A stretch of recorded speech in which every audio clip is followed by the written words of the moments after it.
Good morning. I hope you can hear me and see me as well. So my name is Sanna Alaranta. I'm the national contact point for Cluster 5, which is in the focus of today. We will look at the mobility part of Horizon Europe Cluster 5. So this is a webinar that is offered to you by Lux Innovation, which is the National Innovation Agency for Luxembourg. We have been organizing this spring, so starting already in January, we have been organizing a series of webinars to present and introduce the new Horizon Europe program to Luxembourgish participants. We've been trying to cover more on a thematic basis, so this is why today, even if Cluster 5 covers climate, energy and mobility, we are focusing on mobility. If you're interested to see the other webinars, we are actually towards the end of the webinar series now. There are, I think, some still coming, but definitely you should be able to see all the webinars that we've done so far as replays on our horizoneurope.lu website. So please do check that. Before starting, really just a few housekeeping rules. So I'm talking to you from my home office. I hope that there will be no big disturbances. My apologies for that if there is. So for any technical question, if you have problems, you cannot hear or something, I have someone from our events team here today with me who can try to help you if you have any issues. For that reason, purpose, use the chat box on the right side of your screen. We will have a short Q&A at the end of the webinar, but you may write your questions on the content of the webinar or any related question to Horizon Europe in the questions part of the right-hand side of your screen. And I think that's it for the housekeeping rules. For the agenda today, so what I have planned to present to you here is an overview of the mobility part of mainly on the Cluster 5. So we are not going to go too much deep into the topics, but the aim here is to give you an understanding and an overview what the Cluster 5 mobility part has, so that you have good tools to dig deeper then. And of course, you're always welcome to contact me later on.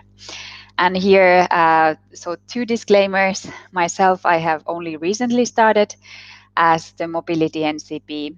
I was previously covering energy, environment, circular economy and SSH topics, partly that I'm covering still, and mobility still is a new topic for me in Horizon Europe. So I'm actually also learning myself, but happy to help you. On the agenda, so we will cover firstly a little bit about our services for you, NCP services here in Luxembourg. Then we'll go over the structure of Horizon Europe, a bit the main principles, how to read the work programs as well. We will look at missions, partnerships, the overall logic, and then go into the Cluster 5 mobility part. So that's pretty much the agenda for today. Hope you will enjoy it. Before going into the content, so just a few words on us, who we are, what we do. We are there for you, of course, for any Luxembourgish organization, whether it's a company, whether it's a public research organization, whether it's a city, whether it's an NGO. We are here for you to help you with your applications. So this is our current team. We are 6 people in the team, aiming to cover the whole framework program. I will not go too much into detail about this, but there might be other parts of the program that are relevant for you. So please don't hesitate to come back to me. If you don't find in Cluster 5, you don't find your topic, it may be somewhere else, and we are happy to help you there. And I will lead you to my other colleagues in case it's not in my remit. Here, just briefly a reminder of our services in Lux Innovation. So for the EU funding support services, we are the national contact point for Horizon Europe in Luxembourg. As you might know, this is a system that exists in other member states and associated countries to the program as well. We are also the national representative for Luxembourg. So this is important for you as well. Via us, you can firstly get first-hand or early information about the work programs that are being discussed. And you can even, through us, you can give comments and feedback on your priorities towards the Commission when the work program drafts are being prepared. A brief word on that, on the new work program. So we are at the end game, looking towards soon, hopefully, at adopting the work program. So at this moment, there is no more an opportunity to have your say, but please do get in contact with us if you are interested to do so in the future, even for the 2022 work program updates. So for our services, we are really there to provide personalized services for you. So please do contact us as soon as you consider or think about applying to Horizon Europe, even if it's just an idea. And we are happy to help you from there on further to see whether your idea matches the program requirements and if there could be, which could be the suitable opportunities for you. Of course, we are talking about collaborative and competitive projects. So you, especially when we look at the cluster, the Pillar 2 programs, you always need to work with partners. And it's a key to find the good partners. So we are happy to try and help you there as well, while it's very valuable to look at your own network, of course, and be active yourself.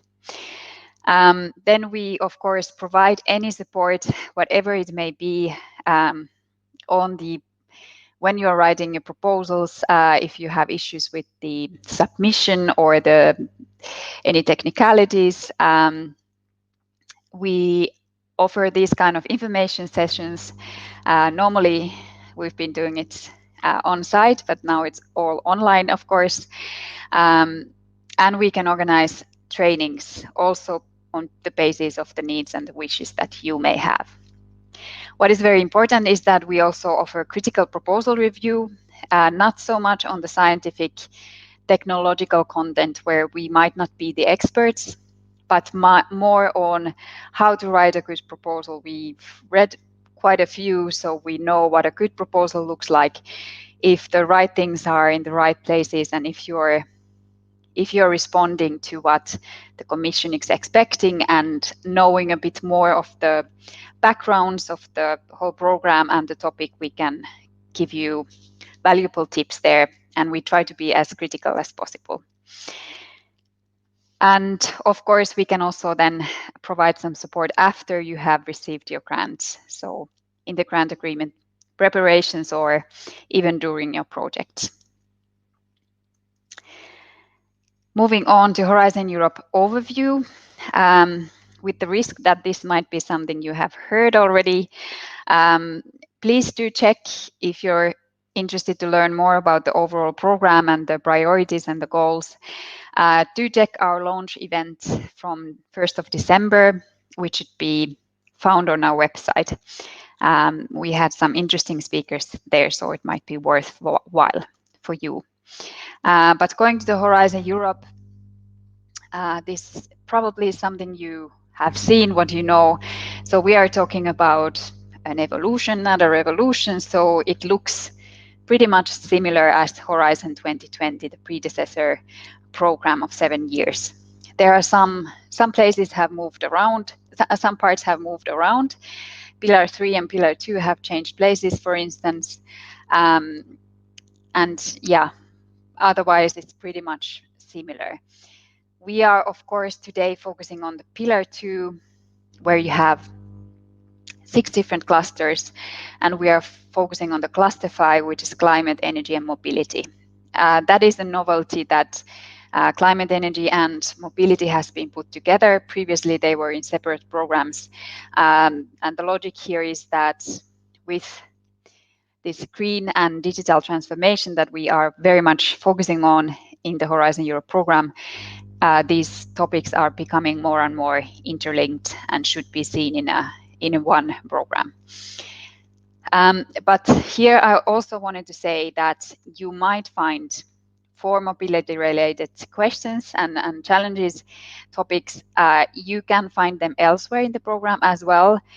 For pillar 2, I wanted to mention, for instance, the civil security for society, so the security work program. If you're looking more at security, safety, risks in mobility, this could be a relevant work program for you. And I'm happy to put you in contact with my colleague if that is the case. But as said, there might be other possibilities for you, so keep that in mind. Not just limited to what I will tell you today. Then briefly, I thought that this is still very, very important to mention. So what the Horizon Europe program focuses on. So it's the new research and innovation framework program for Europe for the next 7 years. What has changed in comparison to Horizon 2020, that here in Horizon Europe, while we still talk about the economy and the competitiveness, of course, we talk about an economy that works for all. There is a clear shift in terms of the overall goals. And now with Horizon Europe, we talk of a so-called twin transition. And that is what the program is really focused to help to achieve in a safe, fair way. And what does that twin transition mean? It is the green transition and the digital transition. And here I have 2 logos from the Commission. So the new European growth strategy, the Green Deal, that was announced already over a year ago, that sets priorities for growth in Europe and looking towards a climate neutral Europe by 2050. Then there is the digital strategy that is also very, very important for the mobility part. So please do pay attention on both strategies and what is coming. I have an extra slide on the Green Deal one. Besides the twin transition, what has been clearly emphasized in the Horizon Europe program compared to the previous one, while it was already there, but now it's with more emphasis still, is the United Nations Sustainable Development Goals. So why I'm telling you this is that you should keep in mind the overall goals when you prepare your proposals, and you can increase with the relation to the work program part. You should not forget the overall goals, and you can create a better impact if you keep these in mind and think how your project will help to achieve EU to achieve these main goals. And then, of course, we have the budget agreement from December, which is 95.5 billion euros for the whole 7 years program. As promised, so just briefly about the European Green Deal, as it is so important. So the overall aim, as you know, is the climate neutral Europe by 2050. And we are already, since over a year ago, in a process to, the Commission has come about with a lot of new proposals. There has been public hearings, there are roadmaps, initiatives, so that we can increase the level of ambition towards the climate neutral Europe in 2050. The growth strategy has 8 pillars, policy pillars. One of them, which is focusing on mobility, so accelerating the shift to sustainable and smart mobility, which is of course at the very heart of our agenda today as well. What is important as well with the Green Deal is the leaving no one behind, so-called just transition concept. So not to be forgetting the kind of human aspect, the user citizen aspect, and how to make a transition that is fair, accessible, and inclusive. Then briefly about the impact logic of the Horizon Europe program, also giving you a kind of glossary of the main keywords of the program and how so we have, for the whole program, we have the strategic plan, and how from that, so we are looking at the policy priorities, as said, how that comes down to key strategic orientations for research and innovation. So what are the objectives within the EC policy priorities, where the research and innovation actions and investment are expected to make a difference. Then we come down to expected impacts, which then are very much already linked to the different work programs and to their destinations. And in the mobility part as well, you have, for each of the destination, you have an overall general objective that the whole part will try to aim to achieve. And then you come down to the topics level, the more specific objectives and outputs. And I think my next slide. So here, in another way, to remind you that, so on the first level, you have the strategic plan, so the overall strategic planning of the Horizon Europe program, the policy objectives, the key strategic orientations, and the expected impacts, and how it then comes to the work program level. And what is important here is to remember, I have especially circled some of the balloons with yellow, to keep in mind when you write your proposals, not just to look at the topic, look at the destination, what it recommends you to do, and look at the expected impact and the policy objectives. And keep this chain of logic in mind. Then also a slide that could help you, since we do have a little bit of differently written or structured work programs. So, and new glossary, new words, a little bit. So we have, for instance, the cluster 5, under which you have the different destinations that are altogether 6. You have call areas, and then you have the topic.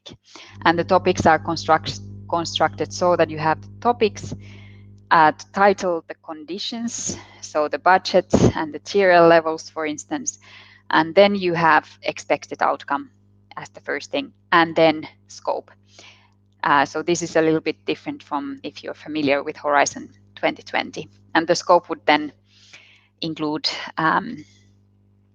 the challenge also, as well as the expected output.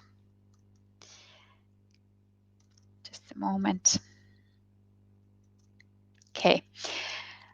Going into the cluster 5, so this is an overlook of the cluster 5, what it has eaten, so to say. So as said, so it covers climate, energy, and mobility parts. Here I've tried to put it in one snapshot. So you have the climate part that really focuses on climate sciences, on filling the knowledge gaps that we have there. So really research and innovation actions mostly. Then we have the energy part. We have one destination on the supply part and one on the energy use. And then we have the mobility part with 2 destinations that I will go into a bit later. What is also very relevant for you is the so-called cross-sectoral destination 2, that I have actually, I think, the next slide on. Yes. So what the Destination 2 includes, this is looking at cross-sectoral topics and issues that can cover both energy, mobility, and climate issues. And here, firstly, what is very relevant for you, but unfortunately I decided to drop it, being conscious of the time. There is the batteries part, which is of course relevant for you,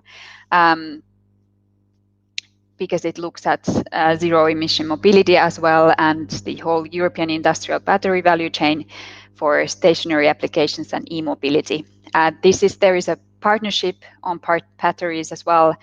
And if you're interested to know more, please do contact us, and we will put you forward on those topics and the partnership as well, if of interest. Then there is a part that really looks at the breakthrough technologies for climate solutions. We have a part that looks on more the social sciences and humanities part of climate solutions and energy and mobility. So it's citizen and stakeholder engagement. And finally, also what is relevant for you, if it can be relevant for you, is the communities and cities part of the Destination 2. And here I have another slide on this, but because of some delays or a preparatory phase we are in for the missions, which is the novelty in Horizon Europe, we don't have much topics for communities in cities in 2021, but we are looking towards an update that would include them for 2022 work program. Before going into the mobility part of the Cluster 5, I wanted to give you an overview of the missions and the partnerships. Especially for the mobility part, partnerships are of course very relevant. If you are aware, you know that.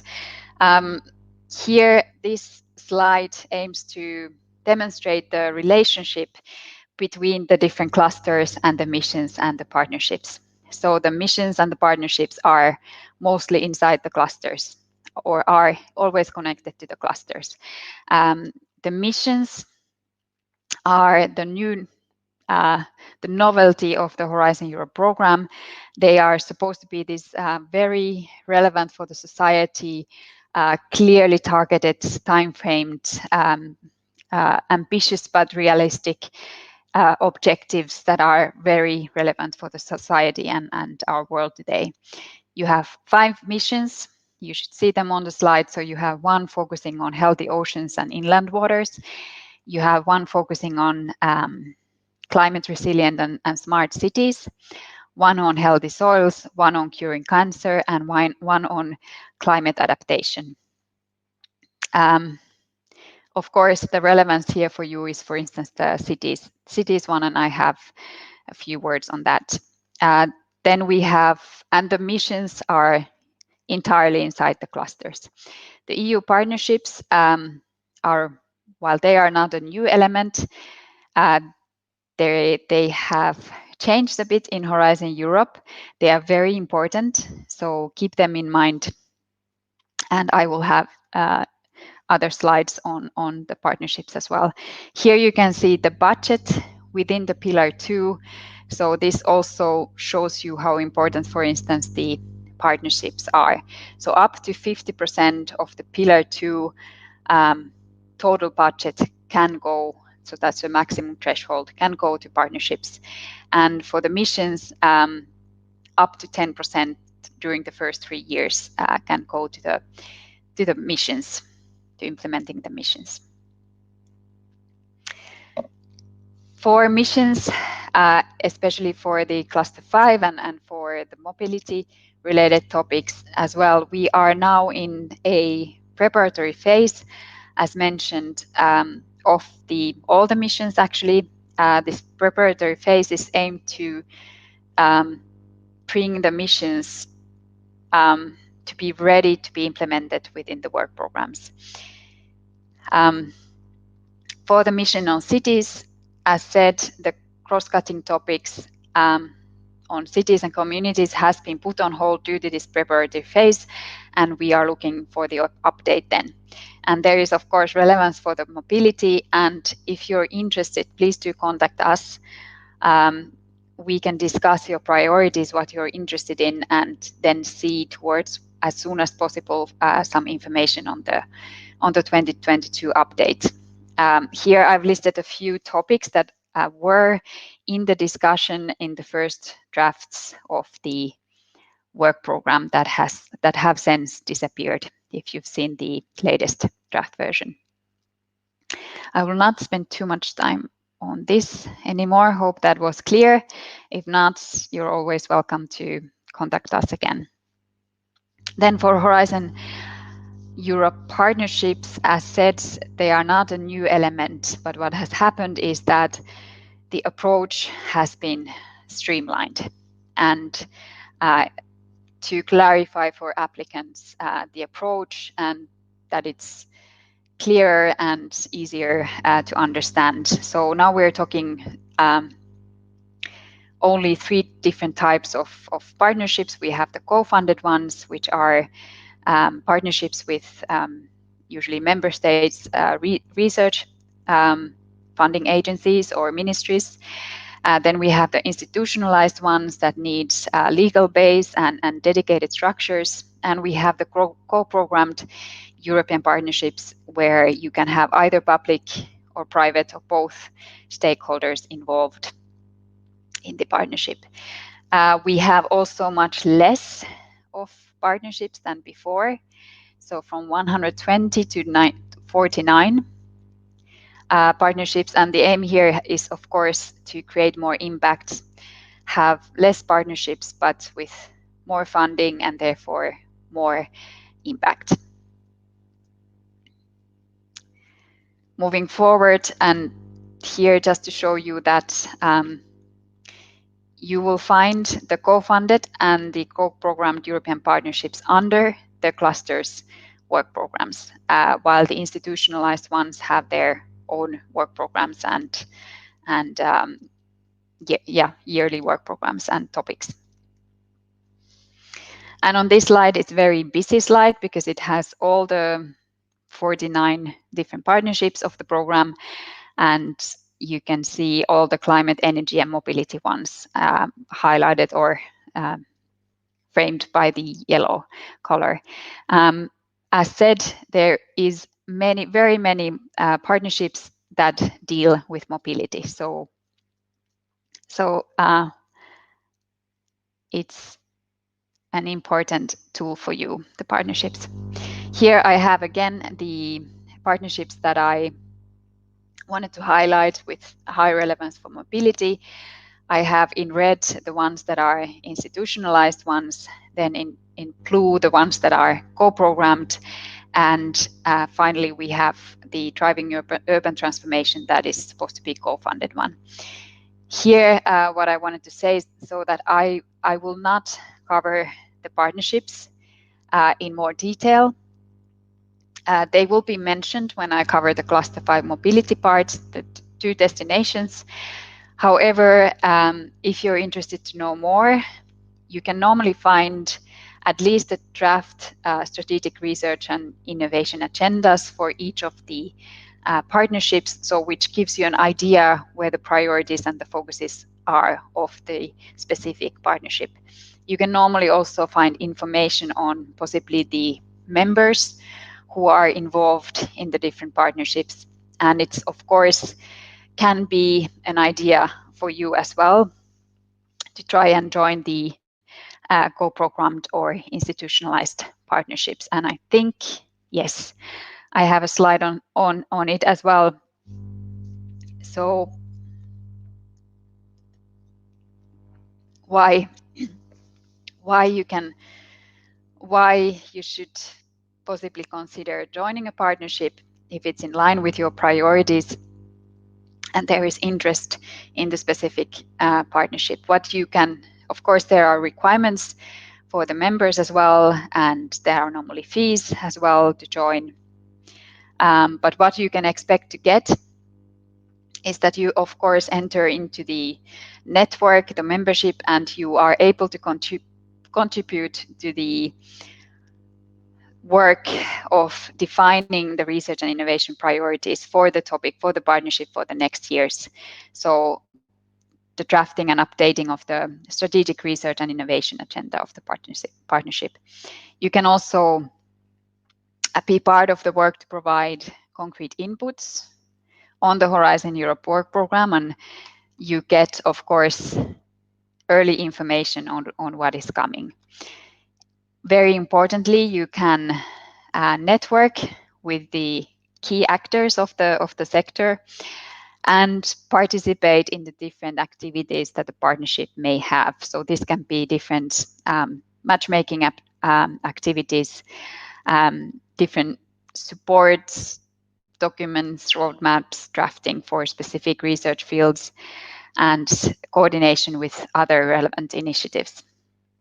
And what we can say here as national contact points, so we see really better success rates for the proposals where members are involved. This is not to say that you need to be a member to participate in the topics under the different partnerships, but so that is not a problem at all, but just that you can enhance your success rate.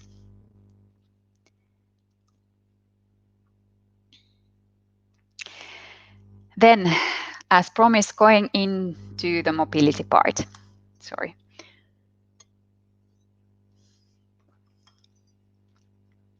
I will try to cover here in an overview of each of the destination and the different call areas that both the destinations have. This is an overlook. It's a bit busy again. I hope you can read it, but just to show you that, so the mobility part has 2 destinations under which it has the call areas. So the destination 5 has 4 call areas, and destination 3 has three different call areas. And I will have a more detailed overlook on the contents and what the focuses are. For destination 5, so clean and competitive solutions for all transport modes. Here we have the zero emissions road transport, which is based on a partnership. It's a co-programmed one. Then we have a part that focuses on aviation, one that focuses on waterborne transport, and one that looks at the impact on environment and health. Going forward, so just a quick overview. If you remember from the start that each destination is normally linked to an expected impact from the strategic planning.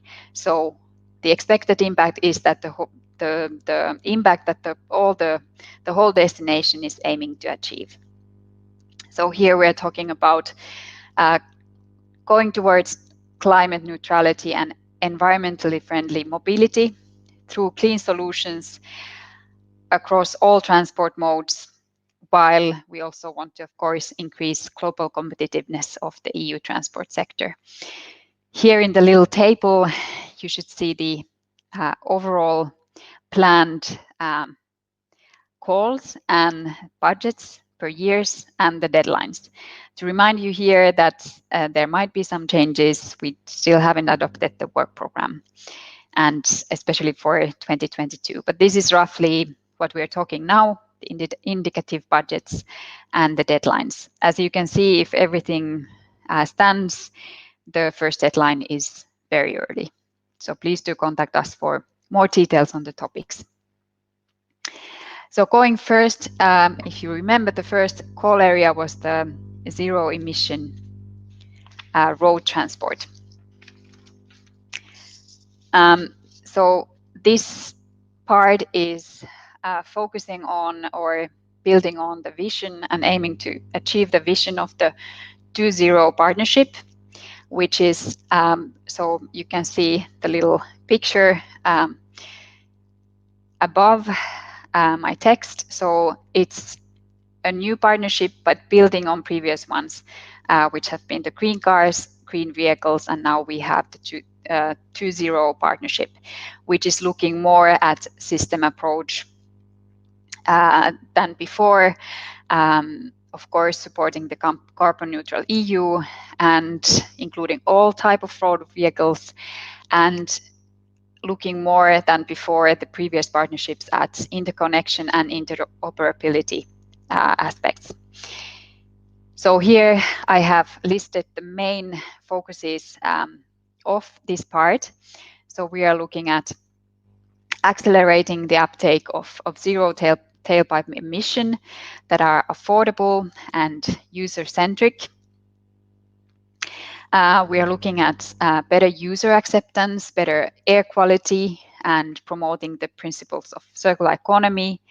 Then enabling charging infrastructure concepts that are also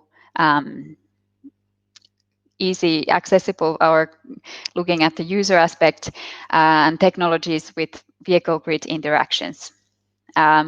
Looking at different use cases for the integration of zero tailpipe emission vehicles and infra concepts. And what is important is also the life cycle analysis tools and skills, and as said already, so the circular economy principles. For the membership, if you're interested, so check the 2.0, of course, the strategic research and innovation agenda, and the association that is behind the partnership is the EGVIA for 2.0. And again, if you're interested, please contact me for more information.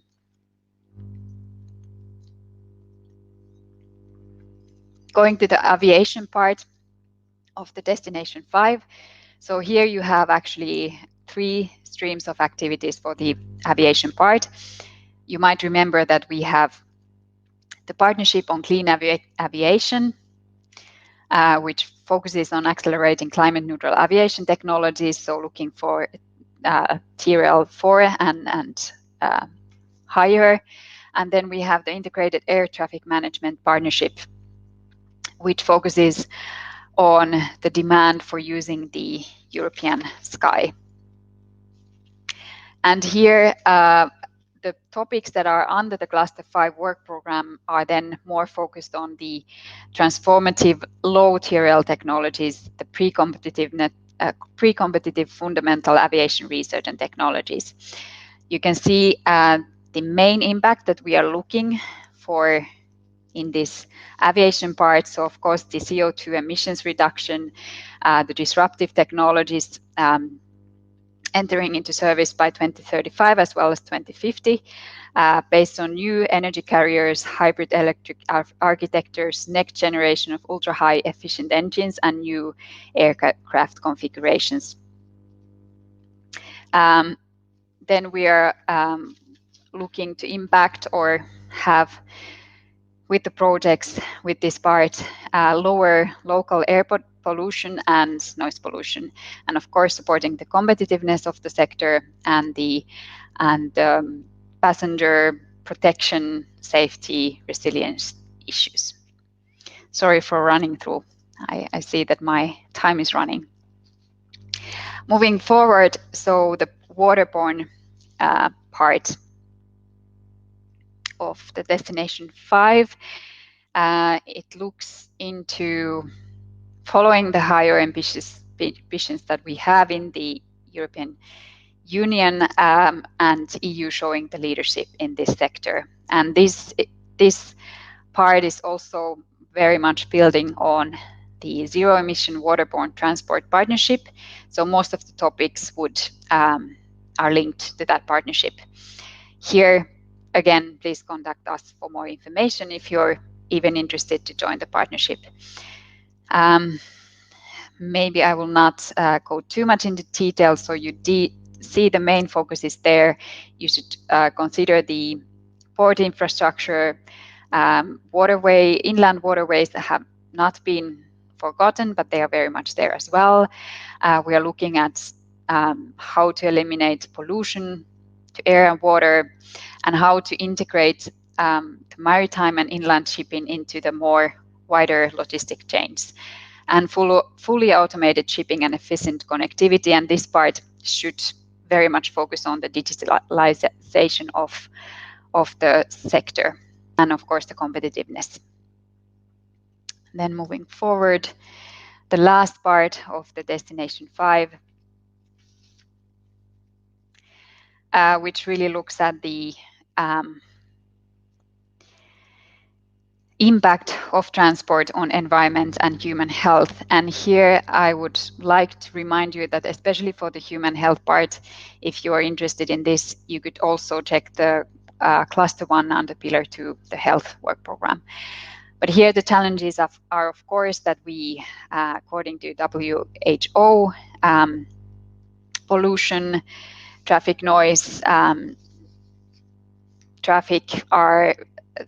pollution from traffic are the second biggest contributor to ill health in Western Europe. So here we are mainly then looking at the air quality problems, but also including the noise pollution and the possible new pollutants and health challenges that need to be monitored and investigated. Impacts, what we're looking for, pretty much clear. So how can we reduce the emissions, prevent smog events, how we can increase the environmental performance and enforce regulation, reduce noise, and the overall environmental impact of transport. And here probably you should, if this area interests you, you should also keep in mind the cities and communities part of the Destination 2. I see that I have to hurry up a bit to keep the time. Going into the Destination 6, which looks at safe, resilient transport and smart mobility services for passengers and goods. Here we have 3 different parts that I will again briefly go through.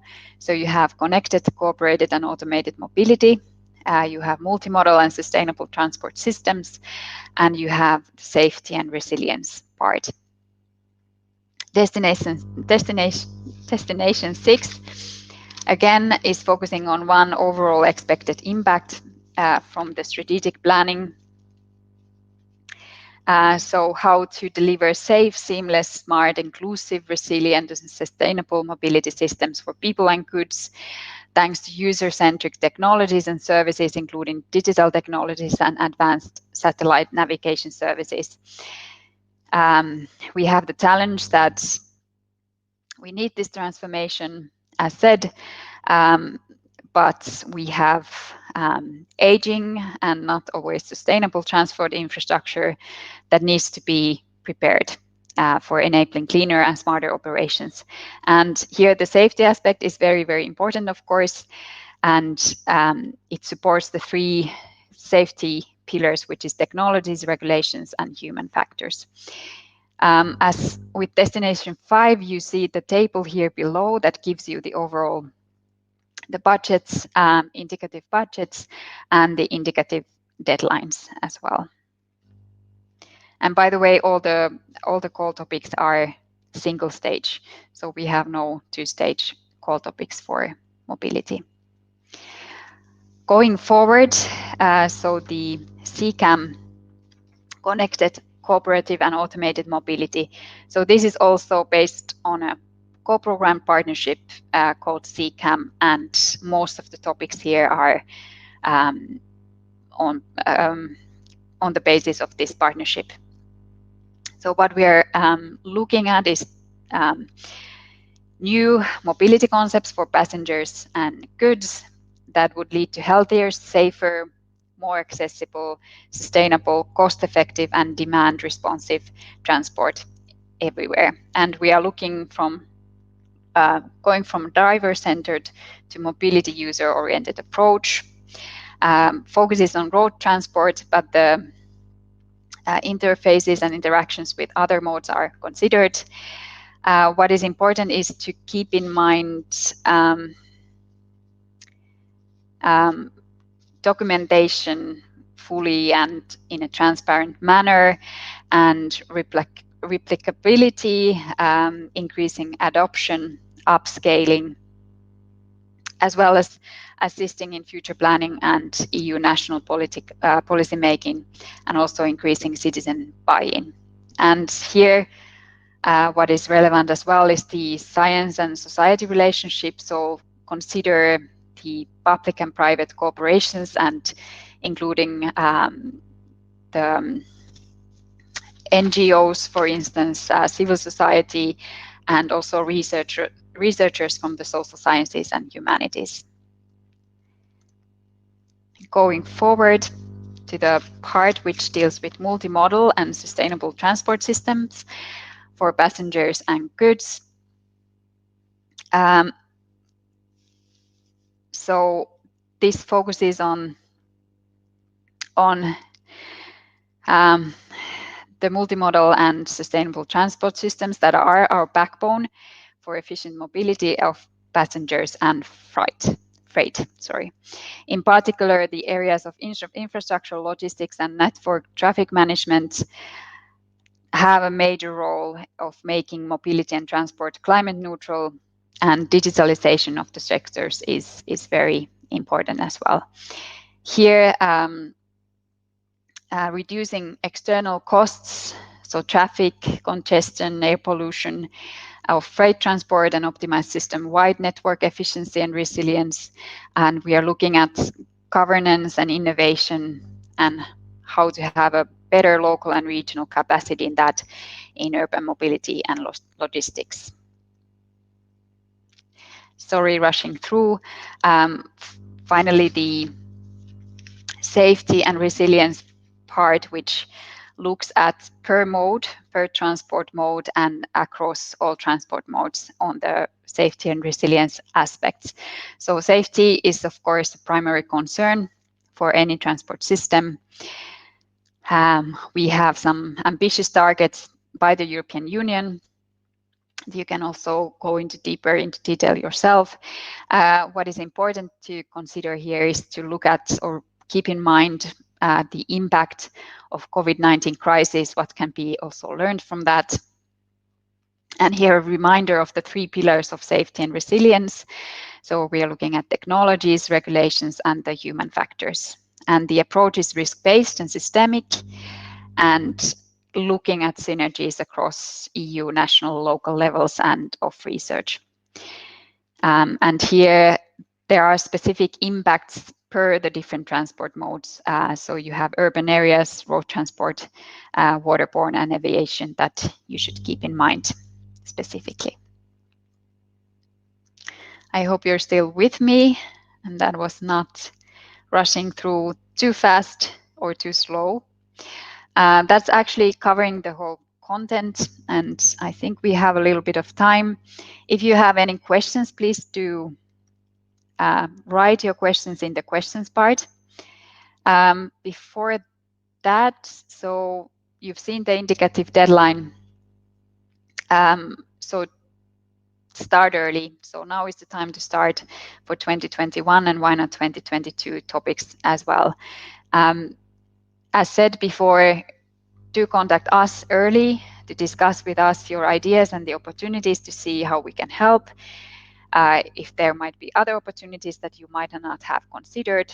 And from there on, start mobilizing your network to see who might be interested to work on the same topics and collaborate with you. And there will be, we still don't have that much information, but normally there would be different events coming related to Horizon Europe, which would then include networking activities that should be, in a way, easier to access to without travel, because everything will be online, I suppose, for some time now. I have the next European Research and Innovation Days marked there, which are in June, mid-summer time, which I would like you to encourage you to participate in the different events within the bigger conference that might be relevant for you. Then just a reminder that it's possible to become an expert for the European, so for the Horizon Europe program, which would give you, in case you are not yourself preparing a proposal for the specific topic, but gives you a great opportunity to see the different proposals, learn a lot. So you would be one of the experts to evaluate the proposals. We are there to provide more information if you need it. I just wanted to highlight this as an opportunity because there's hardly a better way to learn and see how to write good proposals than by becoming an expert. And now time for some questions, if we have any.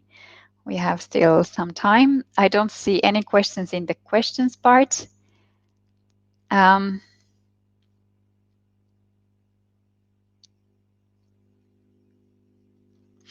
see a question in the chat box. So thank you for the overview about the topics using the co-fund instrument. What are the expected co-funding rates?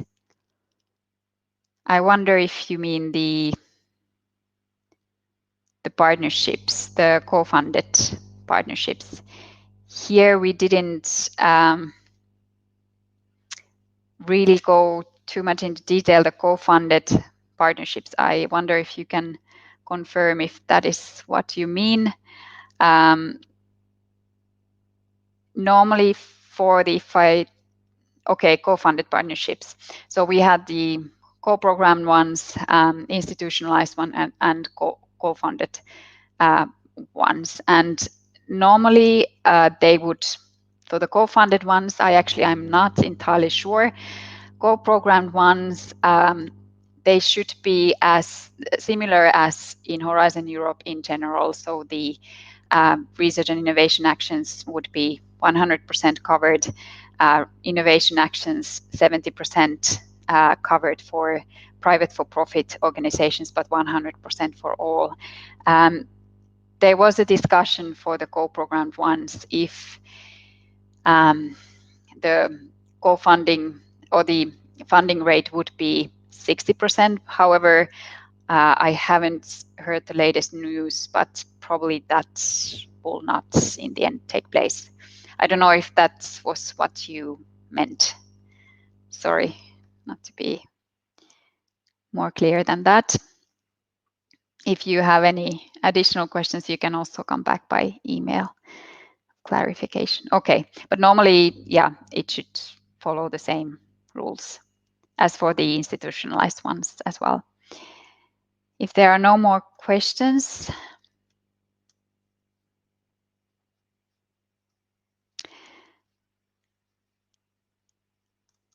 I don't see any additional questions.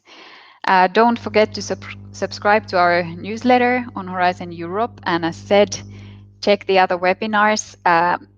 Stay tuned for what is coming.